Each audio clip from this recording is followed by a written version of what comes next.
Madam उसको इतना बुरा तरीके से टॉर्चर करती थी, ड्रग्स के लिए बोलती थी कि तू ड्रग्स लेके आता है स्कूल में, कभी खानदान के लिए बोलती थी। ये बात उसने हमें नहीं बताई थी।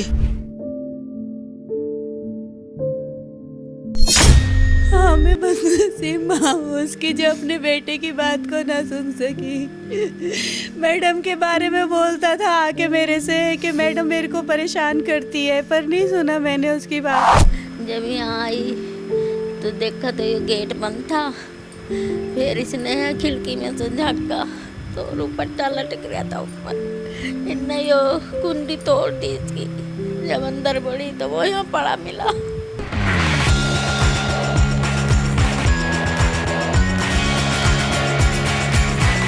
नमस्कार, आप देख रहे हैं भैया जी गज़ब और मैं हूं आपके साथ यशस्वी शर्मा।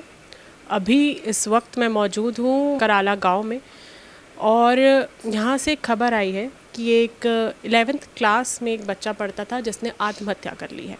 आत्महत्या से पहले उसने 3 नोट लिखे थे, जिसमें उसने एक अपनी माँ के नाम, एक अपने पिताजी के नाम और एक स्कूल टीचर के नाम। बच्चे को मानसिक तौर पर इतना प्रताड़ित कर दिया गया था, उसको कुछ ऐसा बोला गया था जिस वजह से बच्चे ने इतना बड़ा कदम उठाया। अभी हमारे साथ उनके माता पिता और बड़े पापा रिश्तेदार लोग मौजूद हैं, उनसे बातचीत करते हैं और देखते हैं, इनसे ये भी पूछेंगे कि पुलिस ने FIR दर्ज करी है या अभी तक नहीं करी है, उन्होंने कोई कार्रवाई शुरू करी है नहीं करी है। ये हादसा कब हुआ था? ये हादसा 28 तारीख को हुआ। 28 तारीख। और पुलिस ने, आप पुलिस स्टेशन में आप कब गए FIR लिखवाने? हम पुलिस स्टेशन में हमने 29 तारीख को 112 नंबर कॉल की थी, उसमें पुलिस आई थी और आने के बाद में उन्होंने बोला कि SHO के हाथ में चला गया है केस। उसके बाद से कोई सुनवाई नहीं हुई थी। उन्होंने जो है ना सुसाइड नोट जो मांगा SHO ने ओरिजिनल मांगा था, हम ओरिजिनल भी दे आए वहाँ पे, मगर ओरिजिनल देने के बाद उन्होंने एक कंप्लेंट लिखी है अभी तक, उसके बाद अभी कुछ नहीं। FIR 5-6 दिन बीत गए लेकिन कहीं भी कोई FIR दर्ज नहीं हुई है। अभी आखिरी बात आपकी थाने में से SHO से यहाँ वहाँ गया था मैं SHO के पास में, उन्होंने एक जो मम्मी डैडी का था सुसाइड नोट वो भी मांगा था, मैं वो भी ओरिजिनल वहाँ पे दे कर आया हूँ वहाँ पे। उसके बावजूद भी आज मैं फ़ोन पे अभी पूछा IO से कि कुछ FIR वगैरह, तो पता नहीं क्या कह रहे थे, कोर्ट के थ्रू होगा कुछ, मेरी समझ में तो कुछ आ नहीं रहा। तो FIR अभी तक उन लोगों ने नहीं लिखी है। मैंने उनसे पूछा भी क्या FIR तो थाने से ही होगी ना, अरे नहीं थाने से नहीं होगी, हमने आगे दे रखा है कोर्ट के थ्रू, कुछ होगा पता नहीं क्या, मेरी कुछ समझ में नहीं आया। जो टीचर है जिनका नाम सुनीता मैम है, हिंदी की टीचर है, वो कभी बच्चे ने बताया था कुछ कि?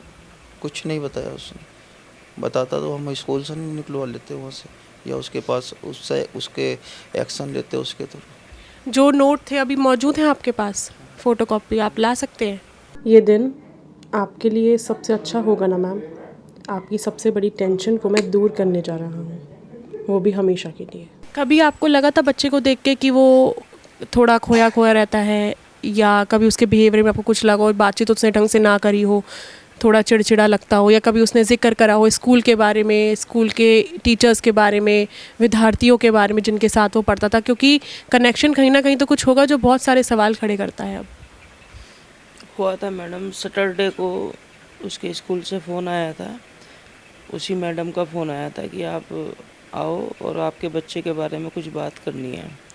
तो मैं सैटरडे को गया था, हमारे को सैटरडे गांव भी जाना था, तो बच्चे को साथ ही लेकर जाना था। जब छुट्टी हुई उसकी तो मैं 2 से 2:30 बजे के बीच मैडम से जाके मिला, तो मैडम ने कहा कि ये एक नोट दिखाते हुए कहा कि एक मैंने इसको निबंध लिखने के लिए बोला था और उसने 2-4 गलतियाँ उसमें दिखाई, और नहीं ये इसका बिहेव है, 11वीं कक्षा का छात्र है ये, और अभी मतलब पढ़ाई में ज़्यादा ध्यान नहीं देता है। और मैं इसको जब खड़ा करती हूँ तो इसका ऐसे लगता है कि जैसे ये इसने ड्रग्स कर रखा हो, ऐसा टीचर ने उस पर आरोप लगाया।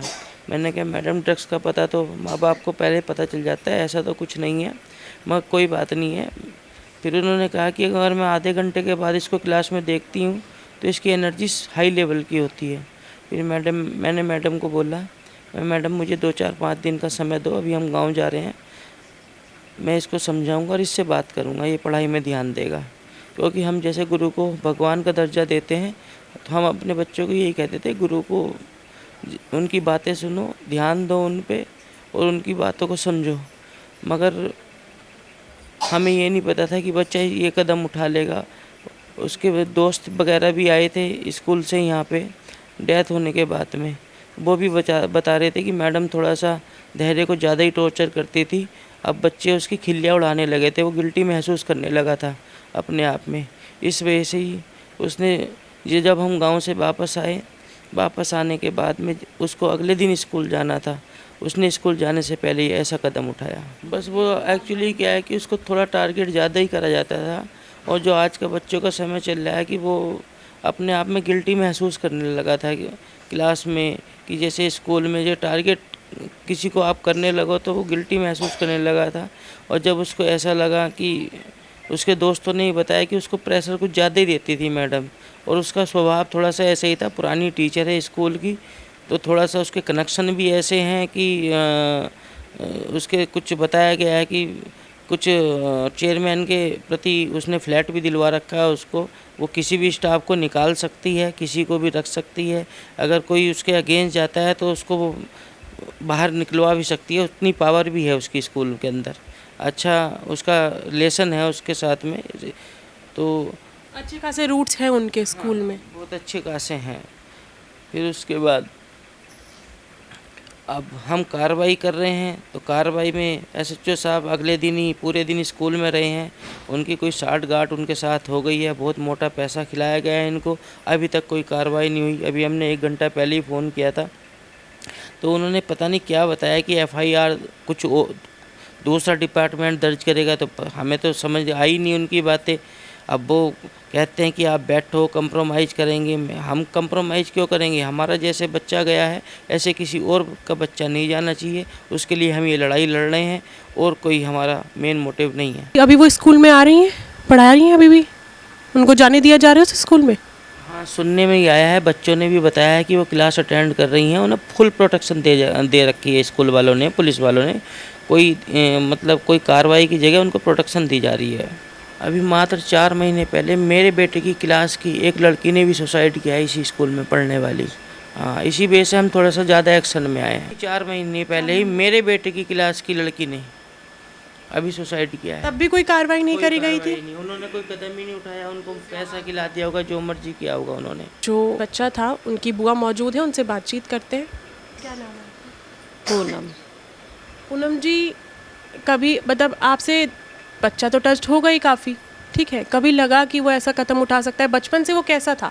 16 साल उसकी उम्र थी, आप आप देखते हैं, आपने उसको पाला पोसा होगा, बड़ा करा होगा। मेरे साथ बहुत अच्छे से रहता था, सारी बात मुझसे शेयर भी करता था। मेरे घर से 1 दिन पहले ही आया था वो, बेटे से बता रहा था कि मुझे ना मैडम बहुत टॉर्चर करती है। मेरे बेटे ने उसे समझाया कि मैडम का काम होता है बोलना, तुम अपनी पढ़ाई पे ध्यान दो, मैडम की बातों पे ध्यान मत दो। मगर ये हमें नहीं पता था कि मैडम उसको इतना बुरा तरीके से टॉर्चर करती थी। ड्रग्स के लिए बोलती थी कि तू ड्रग्स लेके आता है स्कूल में, कभी खानदान के लिए बोलती थी। ये बात उसने हमें नहीं बताई थी, ये हमें अब आके पता चली है। वो बहुत अच्छा बार पूछना चाहिए उनको। कोई भी नहीं आया है, कोई स्कूल का कोई स्टाफ नहीं आया, कोई पुलिस वाला यहाँ पे नहीं आया अभी तक। मीडिया वाले ही आ रहे हैं, जो भी आ रहे हैं, पुलिस वाला कोई भी नहीं आया पूछने के लिए। हमें बस नसीब माँ उसकी जो अपने बेटे की बात को ना सुन सकी। मैडम के बारे में बोलता था आके मेरे से कि मैडम मेरे को परेशान करती है, पर नहीं सुना मैंने उसकी बात। मैम स्कूल में ना कंटिन्यू आ रही है, अपने सारे पीरियड्स अटेंड कर रही है। स्कूल पे कोई फ़र्क नहीं है क्या हुआ है, उन्होंने 1 दिन की भी छुट्टी या मौन धारण कुछ नहीं कराया है स्कूल में, क्योंकि उन पे कोई फ़र्क, उनको तो आदत हो गई है। उस स्कूल में आए दिन ये काम होते रहते हैं। पहले भी उसमें 3 4 महीने पहले एक लड़की ने सुसाइड की थी, उससे भी पहले किसी ने की थी, और वहाँ पे लड़ाई झगड़े तो होते ही रहते हैं, ये तो हमेशा होते रहते हैं।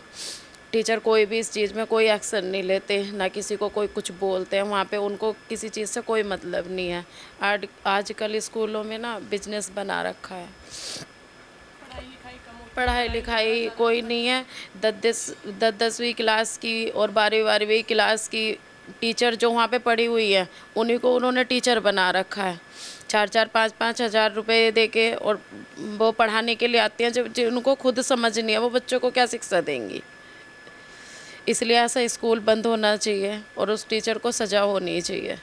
बस सरकार से ना हमारी यही अपील है कि हमारी बात सुने और वो स्कूल बंद कराएं और टीचर को फांसी की सज़ा दें। अगर वो नहीं दे सकते तो हमें सौंप दें, फिर हम उसे अपने हिसाब से जो भी हमसे होगा ना हम उसके साथ वो करेंगे।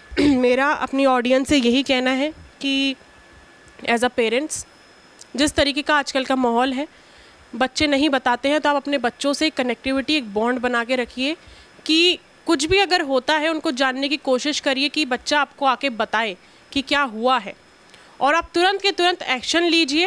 पहले का ज़माना नहीं है, ये अब का ज़माना है। और आजकल जिस तरीके से सुसाइड केस बढ़ रहे हैं बच्चों के, उस पर आप गौर करिए एज अ पेरेंट्स। और अगर बच्चा घर आके कुछ बताता है कि मुझे कोई टीचर या कोई भी स्टूडेंट किसी भी तरीके से परेशान कर रहा है, चाहे मेंटली हो चाहे फिज़िकली हो, आप जाइए और एक्शन लीजिए। जो टीचर्स हैं जो यहाँ पे आई थी, जो इंक्वायरी करने आई थी हमारे यहाँ पर, पहले तो हमसे बोल रही थी कि हम आपके साथ हैं, हम आपके साथ हैं। यहाँ से इंक्वायरी करके सब कुछ इन्फॉर्मेशन लेके अपने स्कूल गई हैं और अब बच्चों से लेटर लिखवा रही हैं उनके लिए अच्छे कि तुम मैडम के बारे में सब कुछ अच्छा लिखो, और जो भी कोई पूछे उनके बारे में सिर्फ अच्छा ही बताना है, किसी को कुछ नहीं कहना है। लेकिन उसके बावजूद भी जो बच्चे हैं, जो उसके दोस्त हैं, फ्रेंड्स हैं उस भाई के मेरे, वो सब इधर बोलने भी आए थे। वो वीडियो नहीं आ सकते, किसी मीडिया पे नहीं आ सकते, तो वो वैसे ही बोल रहे हैं कि हम वीडियो बना के भी दे सकते हैं अपने दोस्त के लिए, कि हमें पता है कि वो मैडम कितना टॉर्चर करती थी हमारे दोस्त को। तो वो गवाही देने के लिए भी तैयार है, बट मीडिया के सामने नहीं आना चाहते हैं। मैं उसकी दादी अम्मा हूँ। हम तो गांव में थे, उसी दिन आए गांव में सर। आए के इन्होंने खाना वाना खा के सो गए। इसने कहा कि सवेरा बेटे स्कूल जाना, तो एक कमरे में दूसरे में ये लड़की है, बहन भाई दोनों लेट गए। वो उठ कर आई है दो बार। एक बार वो लिखता पढ़ता दिखाई दिया, मैंने मैं काम कर रहा हूँ, सो जाऊँगा मम्मी। फिर आई तो वो सो रहा था, मैंने ले सो गया, तो फिर अपने कमरे में जाके सो गई हो। 5 बजे जब उठ कर आई तो ये ऊपर गई, कमरे में देखा तो कमरे में नहीं था वो। फिर ऊपर गई तो ऊपर भी नहीं था। जब यहाँ आई तो देखा तो ये गेट बंद था। फिर इसने खिड़की में से झाँका तो दुपट्टा लटक रहा था ऊपर। इनने यो कुंडी तोड़ दी इसकी। जब अंदर बढ़ी तो वो यहाँ पड़ा मिला। फिर इसके पापा को उठा कर लाई, दोनों आदमी लेकर गाड़ी में डाल कर ले गए। उसने एक जगह तो मना कर दिया, उसी दिन ना आया। दूसरी जगह गए तो उसने पुलिस वाले बुला लिए, उसमें कुछ था नहीं। इन्हें घर को भेज दिया, वो पोस्टमार्टम के लिए ले गए। हाँ, किसी को भी ना बताया, दोनों ही चले गए। फिर हम पे फोन गया, उठे ही थे हम जब, मैंने तुम आ जाओ जल्दी, हमें क्या पता ऐसा हो गया। बच्चे का हमेशा से पढ़ाई में मन था। यो कह रही थी बेटे तेरा पढ़ाई में मन ना हो तो तू बैठ जा, कभी कुछ और कर लेना। मम्मी पढ़ूंगा, मैं पढ़ूंगा। यो पता थोड़ी ऐसा कर लेगा। वो यो कहता मुझे ज़्यादा तंग कर रहा है वो तो किसी और स्कूल में डाल दो। बताया ना कुछ भी ना। जाने से पहले लिवा गया था अपने पापा को, तो उसने दुनिया भर की बात कही, तो उसे वो हो गया कि अब मेरे पापा भी डांटेंगे, स्कूल जाऊंगा तो वो डांटेगी। तो उनने पहले स्कूल जाने से पहले कर लिया ये काम। बच्चे को ऐसा था कि अगर मैं बताऊंगा तो पापा डांटेंगे, और स्कूल जाऊंगा तो स्कूल में जो वो टीचर है कब भाई नहीं डांटा, पापा ने कभी नहीं डांटा। है बैठ गया था उस बच्चे के अंदर। जिस तरीके से वो टीचर प्रताड़ित करती थी उसको? टीचर वो ये सोच रहा था, उसके दिमाग में, हमें तो यही लग रहा है कि उसके दिमाग में यही था कि मैं स्कूल जाऊंगा तो बच्चे भी मुझे किस नज़र से देखेंगे, क्योंकि सबके सामने उस मैम ने बोला था ना कि तुम्हारा बच्चा क्या ड्रग्स करता है, कि ये इस तरीके से खड़ा होता है, इससे खड़ा ही नहीं होना आता है। कि एक मैम अपने बच्चे को जो शुरू से अब तक उसी स्कूल में पढ़ा है, उस मैम को नहीं पता है कि ये बच्चा किस तरीके का है, पहले कैसे खड़ा होता था। वो बचपन से ही इसी तरीके से खड़ा होता था। तो वो मैम खुद ही बोल रही है उसको कि ड्रग्स करता है। जो बच्चा ड्रग्स के बारे में जानता नहीं है, मैम उसको ये बोल रही है कि तू ड्रग्स लेता है, तो उसको अपनी इस चीज़ की उसे ना बहुत ज़्यादा गिल्टी फील हुई। इस चक्कर में ही उसने ऐसा, हम ये लग रहा है कि इसी चक्कर में वो गया है। और भी पता नहीं उसने, मैम ने क्या उसको पीछे से कभी कुछ बोला होगा कि जो उससे बर्दाश्त नहीं हुई ये बात। स्कूल में सारे बच्चे यही बोलते हैं कि मैम ना उसी को टारगेट बना के रख रखा था मैम ने। जो मतलब जो बच्चे उसको जवाब नहीं देते थे, बोलते नहीं थे ना, वो उसी को टारगेट बनाती है। लोगों ने जो टीचर है उनसे जाके बात करी कि अभी तो वो कुछ बोल रही है या सामने ही नहीं आ रही? अभी तो वो सामने ही नहीं आई है। हम गए थे उस दिन स्कूल में, तो तब भी कोई भी हमसे बात करने के लिए बाहर नहीं आया निकल के। प्रिंसिपल से बात हुई स्कूल के? नहीं, प्रिंसिपल भी बात नहीं करना चाहती, कोई नहीं बात करने को राजी। प्रिंसिपल का नाम क्या है? प्रिंसिपल का नाम मंजू। उन्होंने भी कोई एक्शन नहीं लिया है? स्कूल की तरफ से कोई भी बात करने नहीं आ रहा है? घर पे तो कोई नहीं आया। हम स्कूल में गए थे तो बाहर भी उन लोगों ने पुलिस बुला के रख रखी थी पहले से ही कि आप लोग जाके ना बात करो। हाँ, और उन्होंने हमें मतलब हम तो यहाँ से उनसे बात करने के लिए गए थे, उन्होंने लाठी डंडे सब वो करके हमें वहाँ से भगा दिया। जे पहली प्रिंसिपल जब मैं पढ़ती थी, पहली प्रिंसिपल का नाम मंजू था और अब की प्रिंसिपल का नाम रेनू डबास। अभी जो बच्चे, हाँ, अभी जो देख रही है, सब कुछ संभाल रही, वो भी बात करने नहीं आई है? वो भी बात करने